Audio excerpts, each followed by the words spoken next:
outstanding event, well, 2 events over the past 2 nights, so this has just been awesome. So everyone should be so lucky to have such a grand wedding. This is awesome, so thank you.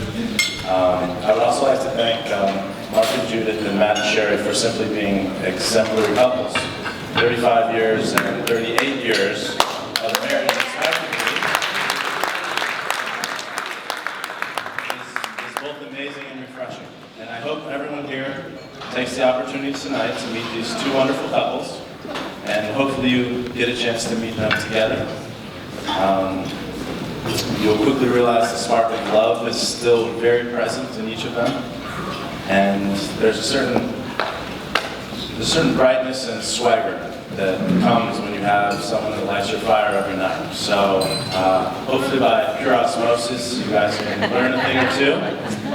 I had the pleasure of meeting Kimberly's parents and re-meeting Ethan's parents at the LA engagement party, and watching them move about the party together solidified, in my mind, that the long-term happy marriages are not necessarily a rarity. Put simply, it is a true pleasure to be in the presence of such wonderful couples and role models. And Kimberly and Ethan, you guys are starting out the game way, way ahead with those 4 in your corner.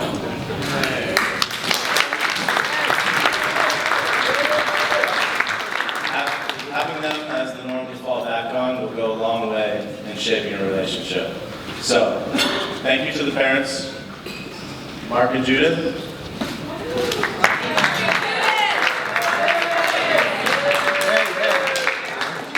Matt and Sherry. Keep doing what you're doing. Cheers. Cheers. All right, now Ethan. I love the glove. First, let me thank you. I must thank Ethan for finally relinquishing the title of best man. It was a title I bequeathed to him 10 years ago at my own wedding, and the point was made during his speech that I had finally admitted that he indeed was the best man. Well, it was all a ruse. Part of a tactician's master plan, if you will, to retain the title permanently. That title has returned around my waist and will be retired there. So here's to long-sightedness. Okay, back to Ethan. Everyone here knows Ethan in some capacity. I had the pleasure of befriending Ethan about 15 years ago on the banks of the Charles. At that point, the idea of a best friend was more or less a foreign concept to me. I moved quite a bit growing up, and back then I was very good at making friends, but not really making lasting friendships. The notion of a lifelong friendship, that a lifelong friendship could develop between us was truly the last thing on my mind.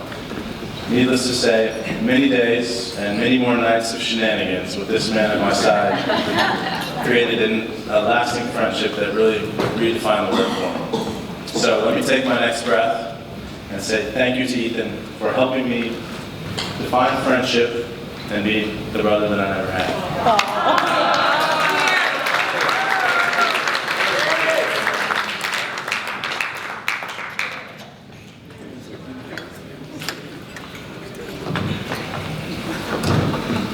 But being the brother and the best friend of Ethan has its advantages.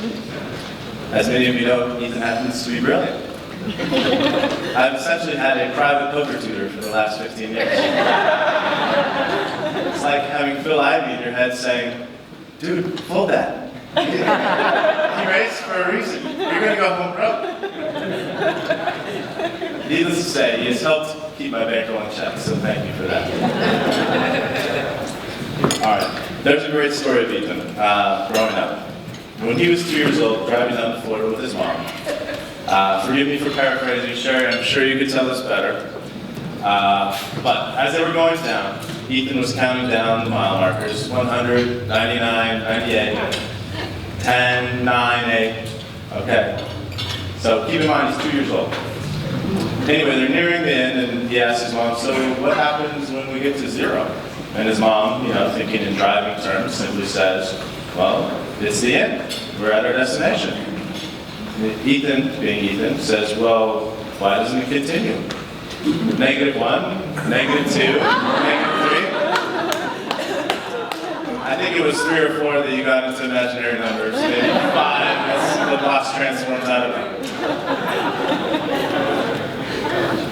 All right, now as soon as I told Ethan that he was speaking at my wedding a decade ago, I knew this favor would have to be reciprocated, and this moment was coming. Having that knowledge on the brain for so long can do very funny things. In fact, recently I've begun dreaming about this speech with some notable hilarity. I would like to share one of those dreams with you. Okay, so I'm dreaming of the wedding. It's a little different than this. This is actually a lot more fancy than I imagined. So I'm about to get up and give my speech. So, about to stand up. All of a sudden Ethan stands up and says, "We would like to announce Jeff Goldblum." he would like to say a few words. And I'm thinking, well, who doesn't want to see Jeff Goldblum monologue for a while? Okay, so I sit back down. Wait my turn. So, Dream Jeff Goldblum gets up and very eloquently provides marriage advice for the new couple. And I will do my best to relive this dream. But really you have to be there or dream there or kind of whatever. Anyway, imagine Jeff Goldblum. So here's Dream Jeff Goldblum. Treat love like a proverbial flame.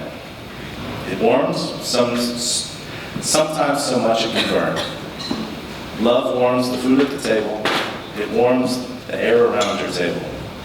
Love will heat your coffee in the morning and your hot chocolate on a cold night. Let love be your light to guide you in dark places. Let love be the light for others and guide them in their own life. Most importantly, you must stake your love. Keep the flame lit. Use every opportunity to give it the fuel it needs to keep it burning. Keep the pilot on and you will never struggle to relight the fire when the moon strikes. Take the time to care for your flame and it will keep you warm. Now, here I am. Well, thank you, Jeff Goldblum. I can't really imagine following that at this point, following that up. So, but I was prepared, so I was going to stand up. This is one dream, by the way. I'm about to stand up, and instead, Kimberly stands up. She said, "We would like to welcome Hillary Clinton." She wants to say a few words. Now, let me precurse Dream Hillary Clinton by saying she is a vulgar lady. Oh no. It was like listening to a Bob Saget stand-up routine after growing up on Full House. Needless to say, she was quite funny and on point.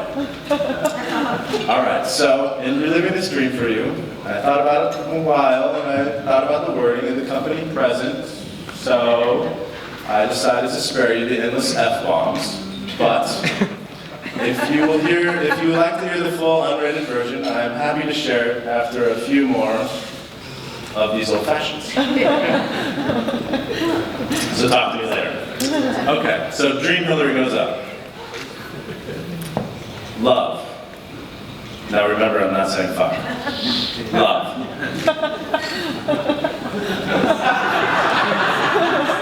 Love. Like it's sustenance. Love like it's your only meal. Love like it's your first time. Love like it's the last time ever. Love like you are strangers. Love like you are old friends. Love like it is breath. Love until you cannot breathe. Love until the cigarette is superfluous. Love like ecstasy drips from your veins. Love like you were the only ones. Love, and you will be the only ones. So thank you, Dream Jeff Goldblum and Dream Hillary Clinton. I can end my speech with your words instead of having to follow. On that note, Life finds a way. Yes! I would like to propose a toast to the man with impeccable taste and the woman with equally impeccable qualities. May your flame remain ever lit, and may you love like it's breath itself. Cheers. Cheers.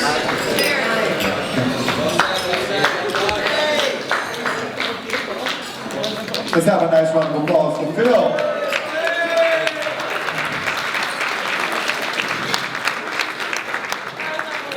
of all, I'd like to say we're all Kimberly's maids of honor.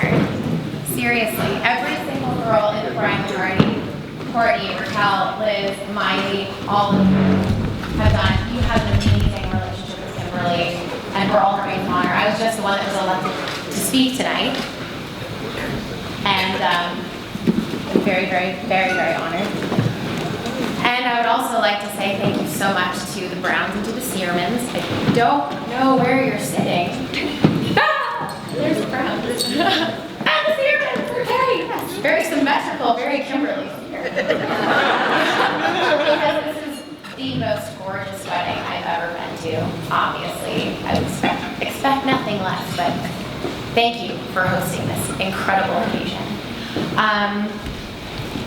So yeah, I guess I'll get to my, so actually, while I was listening to the best, before I was going to speak, I was like going through my speech and I was like, oh, I should really edit this down, it's very long, but after listening to the best man, I was like, all right, I can speak as long as I want.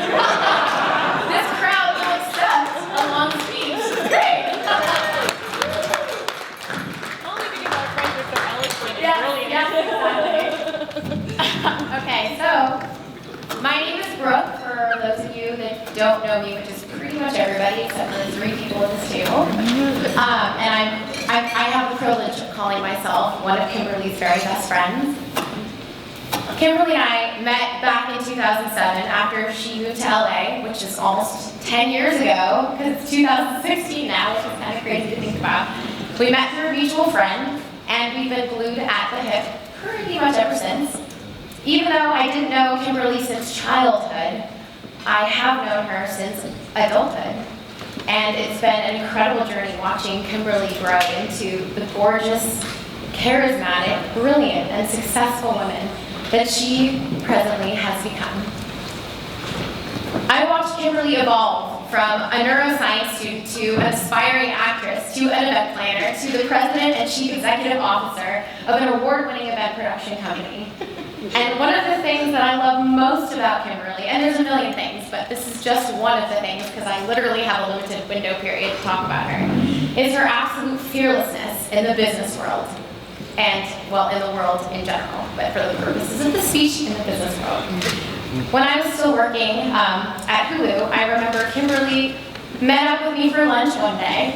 You know this one. Just a day like any other where she met me in my offices for a quick lunch and a gab. And well, during lunch, she asked me, you know, very nonchalantly who my events manager at Hulu was, and I told her it was my boss, Melissa. And after our lunch, she said, do you mind if I just, I don't know, pop into your office and introduce myself? And, you know, and I said, of course, of course, of course. So Kimberly marched straight into my manager's office, like it was nobody's business, and whipped out her iPad with the swift agility of a magician and the technical prowess of an engineer.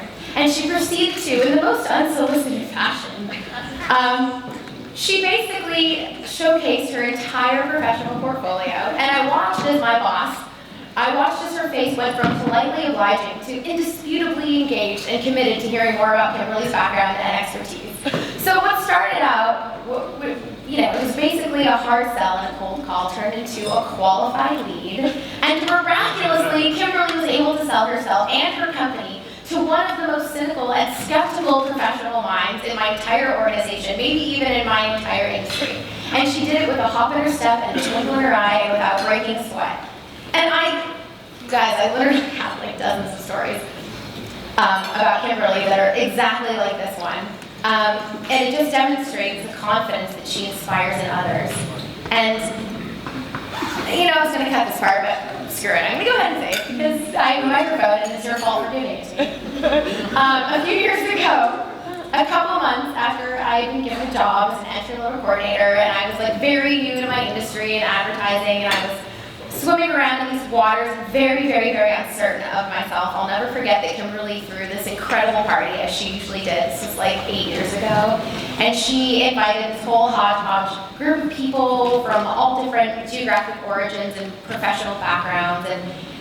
And I'll never forget, she introduced me, the novice in my new industry as a quote unquote, this is Kimberly's quote, the genius marketer who just got hired by Hulu, and they're so lucky to have her because she's my best friend in the field and she's incredible what she does, and oh my God, they're so lucky to have her. And I just remember thinking to myself, oh my God, I wish I thought of myself the way that Kimberly thinks of me, like her incredible positivity.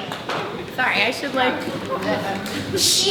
And it's not just me, it's all of her friends. She sees everybody through this incredible lens of just positivity and optimism, and she sees us all as the best versions of ourselves that we are. Like, she sees us in ways that we don't even see ourselves. And selfishly, I love being around her for this reason, because I love who I am when I'm around her, and I'm more comfortable in my own skin. I'm willing to bet that almost anyone who crosses paths with her feels exactly the same way. And that's the thing about Kimberly. Everything about her is infectious. Her laugh, her positivity, her untainted view of the world, her amazing ability to feel every single emotion on the spectrum of emotions within a matter of minutes. Her approach to life, to relationships, to work, to fashion, to cooking, to decorating is all in. Kimberly doesn't, and pardon my French here, half-ass anything. She knows what she wants, and she goes after it with laser focus and with an unapologetic attitude. And most of the time, if not all the time, she gets what she wants. Exhibit it. It's incredibly rare to know someone so ambitious and so determined and so aggressive, and yet also so likable. And that's because her heart is just as fierce as her mind. When you're around Kimberly, you can't help but feel more alive. Her wins become your wins. Her losses become your losses. Her heartbreak becomes your heartbreak. When she feels like $1 million, you feel like $1 million. Kimberly is a true empath. In the purest sense of the word, her unadulterated, raw emotions can literally move mountains. I don't even think she truly knows the effect that she actually has on people. And have most of you noticed that when you're around her, not only do you feel truly alive, but you feel like you're actually on top of the world. And that you can conquer any challenge in your path. And that's because, and I put a lot of thought into the next sentence, Kimberly is a dreamer. And like all dreamers, she inspires the rest of us to feel immensely, to think monumentally, to imagine tremendously, and to celebrate the act of being alive. In the 10 years that I've known Kimberly, we've supported each other through every possible challenge you can imagine. And I won't bore you with the details, but there's a lot. We've been through a lot together. From serious health issues to devastating breakups to financial and career struggles, we've had each other's rocks through it all. And in hindsight, some of my fondest memories with Kimberly were in fact created in the heart of some of our darkest moments, when through this darkness, our friendship lit the way. Some of the most hysterical laughing fits I've ever had sprung from some of the hardest crying sessions I've ever had. And that's because of Kimberly's effervescent and ever-positive attitude. Whether we're crying together, laughing together, or even just cuddling together because we just needed some TLC and we didn't have a man in our lives at that time to give it to us, so we found soulmates in each other. And Brooke was always Big Spoon. That's coming later. I have a microphone. But we found soulmates in each other until Ethan came along. When Ethan came into Kimberly's life a couple of years ago, he was immediately taken with her. I mean, how could he not be? Let's be honest. When you sign up for an online dating site and the algorithm matches you with a woman as impressive as Kimberly, you follow up persistently, as Ethan likes to emphatically reinforce when he tells the story of their courtship. You two are so perfectly matched for each other. It's insane. Ethan, your more reserved disposition is beautifully complemented by Kimberly's extroverted personality. Your calm, collected, and cool demeanor balances and stabilizes Kimberly's dynamite and sometimes mercurial nature. You both love to laugh, and you're both immeasurably loyal as people, as friends, and as partners. Watching you two go life together has been so beautiful and so amazing to witness. You both grown as individuals and as people in the 2 years that you guys have been together, and the manifestation of the life that you're building together is prominently evident in the gorgeous house that you purchased together and in which you both made a home. The puppy that Kimberly had, Pepper, and that you, Ethan, have adopted and raised as your own. The travel adventures that you had together and the relationships, both family and friends, that you've invested in and strengthened over the years. You're both powerful people in your own right, but you're stronger together as the sum of your parts. Which I think Kimberly said earlier too. I'm honored to know you both, and I can't wait to see the world that you continue to build together. Not gonna cry, make some crumbs myself over. But as I watch my sister walk hand in hand into the future with her new soulmate, I have only one request, that I may reserve my cuddling privileges, big spoon or a little spoon, whatever I can get, occasion call for it. And I wish you both a lifetime of happiness and love and cuddles and fabulous parties and amazing family and friends. And I can't wait to be a part of it. And I love you both so much.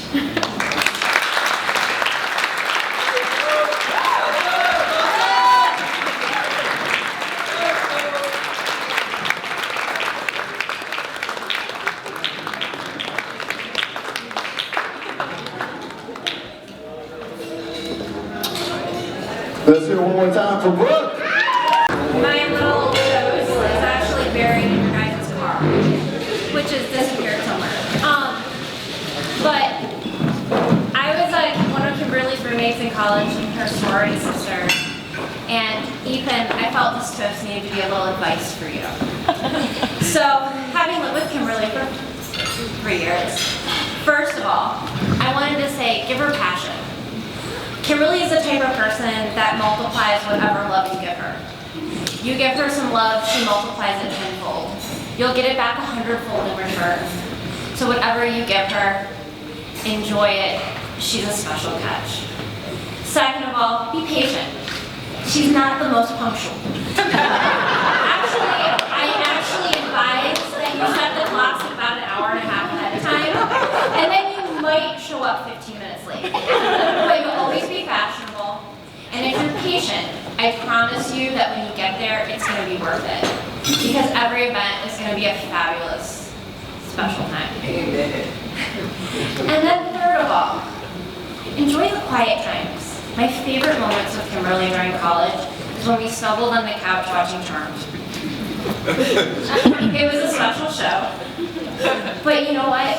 When it's quiet and all the lights and all the glamour and everything is gone, Kimberly makes you feel like one of the most special person. She listens, she cares about you, and if you enjoy the quiet times, you're never going to truly feel alone. And Kimberly, it pains me to say that you had to find a boy from MIT to be smart enough to realize how special of a person you were. Because, what can I say? We went up to school with a lot of smart people. But I'm glad you found Ethan. And I hope for you guys a lifetime full of passion, full of patience, and as well as full of peace. And that I hope as we embark on this celebration, that it's not just a celebration of the highlight of your love story, but actually just a marker of the prelude of what's to come. You're one of my best friends, and thank you for making her so happy. You better her every day, and I hope you continue to compliment each other. So cheers to Kimberly.